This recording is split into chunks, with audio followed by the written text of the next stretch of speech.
Hello all.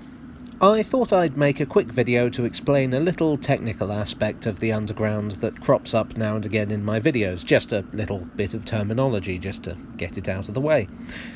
Basically, I want to explain the differences between locomotive haulage and multiple units. Now, in the early days of the underground, on the subsurface lines and some of the early deep-level tubes, they used locomotive haulage. That is to say, each train consisted of some unpowered carriages hauled by a locomotive. A locomotive is the machine that provides the power for the train. Originally, they were known as locomotive engines, literally machines that can move around. However, that's a bit of a mouthful, so people tend to call them locomotives, engines, or just locos. The main advantage they have is flexibility. You can couple whatever you need for a particular situation behind your locomotive, as many carriages or wagons as are needed. The underground actually still uses locomotives for engineering trains where you might need a variety of equipment or carrying capacity. The disadvantage of a locomotive is time. When a locomotive reaches the end of the line, it has to be uncoupled from the carriages, run up to the other end of the train, and then recoupled. Larger steam locomotives would need to be turned around so that the driver and fireman could still see the way ahead, although this was never a problem that arose on the underground, which tended to use smaller tank engines.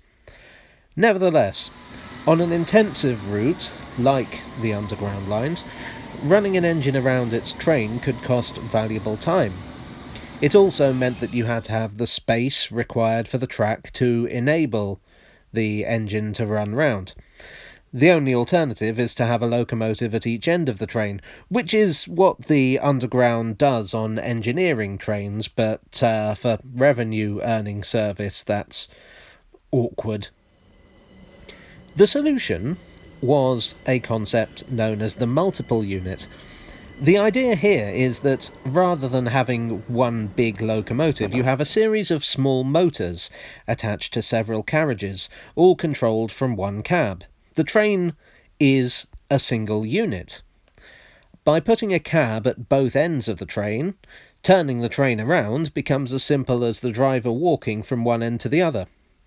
The concept was first used on the much-missed Liverpool Overhead Railway in 1893, and was perfected by Frank Sprague, or Sprague, I've never heard it said out loud, for the South Side Elevated Railway in Chicago in 1897. There are other advantages beyond simple convenience. A locomotive is a heavy thing. Track and bridges need to be strong enough to hold it.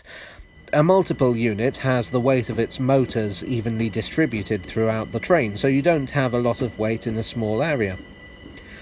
The first underground line to use them was the Waterloo and City Railway in 1898, and they were soon adapted by the other lines. They're ideally suited for the underground, and indeed for commuter lines in general, where minimal space and fast turnaround are significant factors. In fact, they've become pretty much the industry standard for passenger trains all over the world. So, to sum up, this is a loco-hauled train, and this is a multiple unit. Hope that all makes sense. Hi all. Thank you for watching this locomotive episode of Tales from the Tube. If you enjoyed it, please do like and subscribe. Are there other terms that confuse you or that you'd like to have explained? Let me know in the comments, and I'll see you soon for another Tale from the Tube.